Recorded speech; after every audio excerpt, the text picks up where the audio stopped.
We knew you were with Ground Up, and then you broke off from them, and then we had a fallow period in there somewhere. That's why I'm referring to it as a comeback since 2022, right? But in retrospect, are there things that you did on the onset of your career that moving forward, you've learned your lessons from, and then also that has impacted, your life and your music now? Yeah, well, like I'm still at it, and I've been at it. This is not a comeback, Kwesi Arthur, I've been here doing that. And in terms of like what I would have done different, like I wouldn't have attached feelings to it, like it'd be business, and like being a kid from Tama, like thinking, oh, Chale, somebody like they give me opportunity, I feel like desperation also plays a part in it as well, because I'm like, yo, Chale, somebody they will say like you want work with me, make we put music out, like like even the contract, like I didn't even have a lawyer look at the contract, at that time, which was like a mistake I made, and I feel like all these other kids out there should also like don't be too desperate. It go happen, like believe in your talent and like keep working. Kwesi Arthur during a very exclusive interview with 3 Music the same be concerning a former record label Grand Up out in same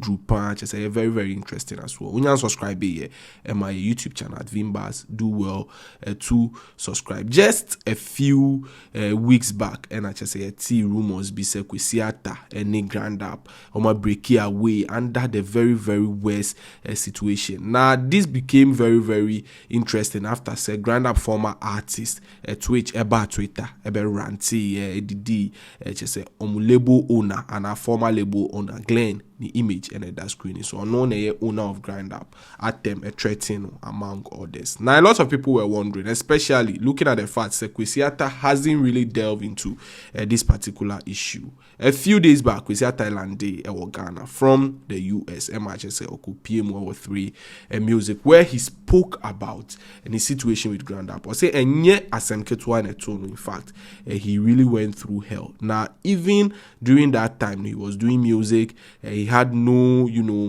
just a mindset of quitting. Just say in Crawford and Combat me abuano, they were making a mockery of him. Just in case you don't know, and that Kwesi Arthur was signed on Grand Up. In fact, they projected him and they made him blow globally. Now so just allegation about out and he said Emra no coming up just or plug it in to go global. No, in fact, deal our Grand Up the man while involving the lawyers. It is alleged said deal no na and shedder and ye good sir. He has no access to his masters among others.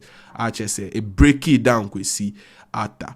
Now he almost actually quit music according to some information trending on Twitter weeks back. Finally, Watachi on Moma Yenkotie just said the pain our Grand Up Emma Kwesi Arthur go through as being narrated by himself. Yeah, Kaimo 7 Bars TV so and I'm we subscribe here and my YouTube channel. Kindly do or to subscribe. Yeah, better so. Let's get it ready, okay? I wanted to piggyback on what Jay is saying about your lyrics.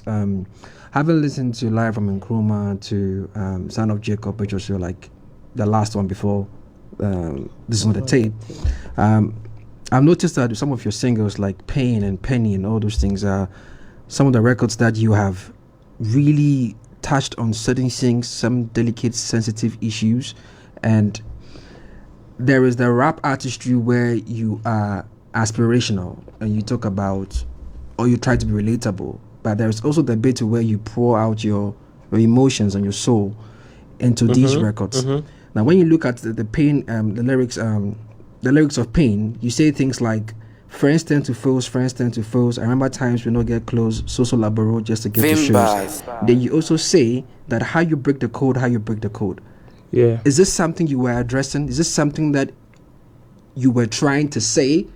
Was it like a message you were sending across? It was just you trying to be relatable. Oh yeah, it's definitely a message. Well, if you listen to the song, like you will hear the message for inside. Pain, and even with the artwork and everything, I'm like, what's going on with you? I mean, that's a lot of fire. That's like a lot of amber coming from you. And Jay asked if you had to relocate to free up your mind. Was it a season in your life where you had to really come out and, you know, find a therapeutic way of dealing with it?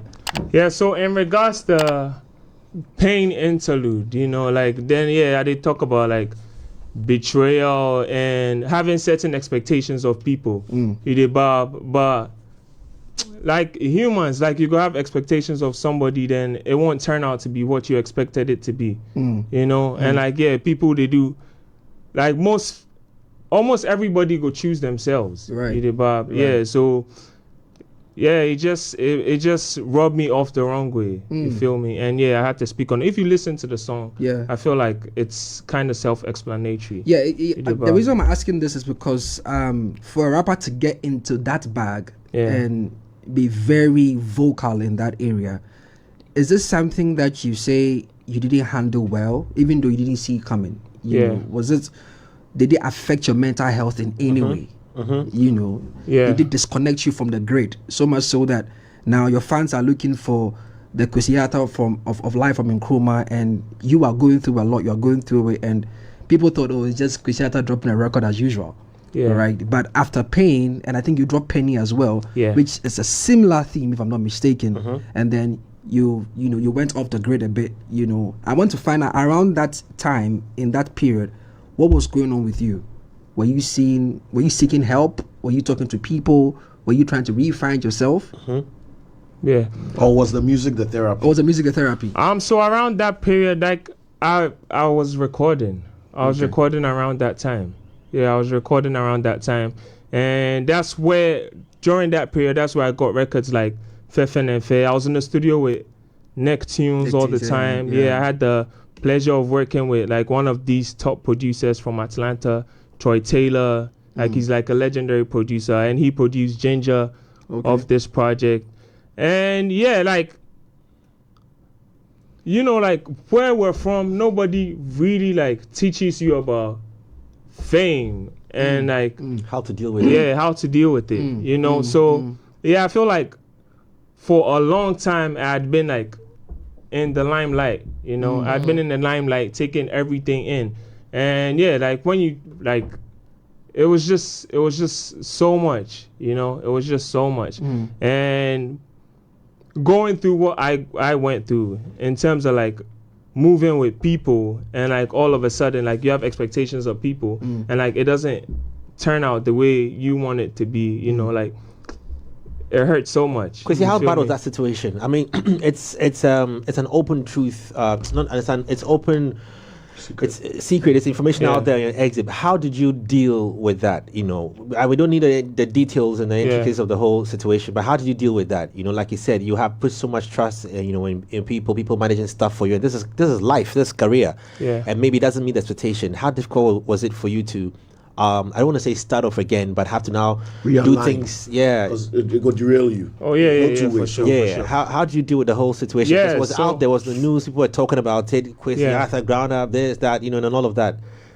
Yeah, so like the thing was, I had to just like put on my big boy pants and like still keep it moving. You feel me? Just keep it moving, keep recording, keep working.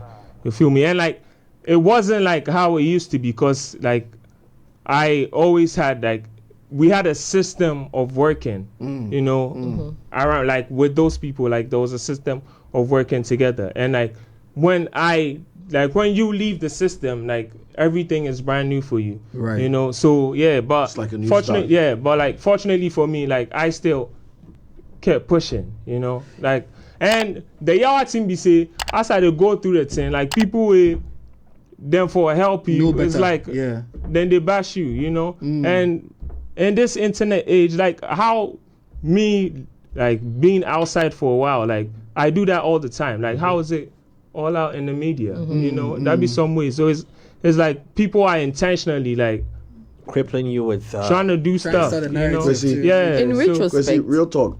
Did you ever feel like giving up? In the hell no, bro. In the heat of that. Hell in the heat no. of that, where you started from, the whole issue that the internet is going crazy, but you still have to pull your pants up and go to the studio. Never. Did you ever look yourself in the mirror and said, Chale, why did you do all this? Never.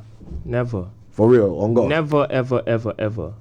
So reports about Kwesi Arthur not trying to do music anymore or might not do music anymore. Because I know you saw all that. I think it's from like it's only a dumb person would think I want to stop making music. Like throughout all that period, I dropped Pain Interlude. Yeah. I dropped Penny. Penny, yeah. You know, after some time I dropped For Life. For Life, yeah. You know, so I've been making music. Like if I would have stopped making music, like it would have been then. Yeah, it would have been then. It would have been like 2022.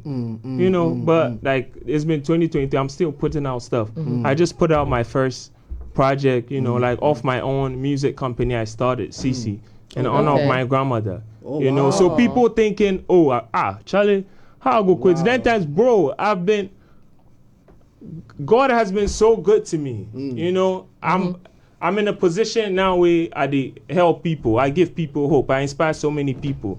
You know, sake of me, like I don't mean to like blow my own trumpet, but like I've been an inspiration to so many people, and like granted, there's a lot of young artists who look up to me, follow and, the blueprint, saw me, and it's like, yo, Chale, if this guy go fit do I go fit do too. One of them is Black Sherif. Bro. I know that there was a tweet that popped up a long time ago. He tweeted that he said, I wish Kwesi Arthur knew how much I loved him. Yeah. Right. I don't know if you saw that too. I think he also said the same thing. You know, he has always said countless times, right, on record that you inspired him even before he became Black Sherif, right? Yeah. I don't know if you guys have a record together. You guys are working on a record together, but let's ask that first. Do they have a record together? You have a record together? Oh yeah, like. Yeah, I be Twitter head. Like I sure say you've come across. Yeah, I've seen. I'll get to that video. I mean, I just wanted to come from a different direction, right? Yeah. Because Harry, I want to know. We all want to know. You know, like the inspiration you pour into these artists. You know, looking at artists like Black Sherif, what is the fulfillment like? You know, and looking at the strides this guy is continually gaining, you know, and he just keeps moving. It's like you've poured yourself into this guy, like, you know, in a way, and like he doesn't fail to forget that, you know, at once upon a time he used to rap like you. You know, what do you make of such, you know, accolades when it comes to it, especially with all the things that you have to deal with, you know, and people saying that, you know, you are finished, you are quote unquote, you are done and everything. How does that make you feel like? Well, like I'm just honored to be the vessel that like God used to inspire all these people, you know, like, and like seeing somebody like Black Sherif, seeing Tug, you know, go on platforms and like mention my name, that I inspired them, like it's so, like, I feel honored, you know. Was this always the goal when you started your rap? I never think about that. I never think never crossed your mind there. People say, yo, Chale, because of this guy, I want to do it too. You know, so it's really like humbling, you know. You felt that way about Sarkodie in your early days. Yeah. You saw Sarkodie he did what he did, and you were like, because of Sark, I can do it. Yeah. But that wasn't your goal, wasn't to do it so that other people would do it. You were just trying to follow your dream. But now, people are saying the things you said about Sarkodie. Yeah. How does that make you feel? That's like it's humbling, and like it's an honor, you know. It's an honor, bro. Is that a reason why you can't stop? Well, that's like, has it changed? The motivation changed now? Bro, like the motivation is still to tell my story, you know. It's to tell my story and like keep making music. You know, music. Therefore, basically, Kwesi Arthur and Achese Abekasa at the funny former label Grand Apple. Now, a lot of people are happy, say, in fact, will put on a big boy pants. Achese, all of a sudden, he is back actively into Ghana music industry and the world music at large. Of course, Kwesi Arthur is one of the most loved. Now, upcoming artists, now such as Opushu Dreamer, this should be a learning point for you from Kwesi Arthur. In fact, take your time. No matter how small you are, no peloya be, Achese. On schedule, no menyesa, ubit me ayeyawa. Any update ever bareva. Yedi bebremu. Once again, Vimbas TV so ena movie. Vimbas TV.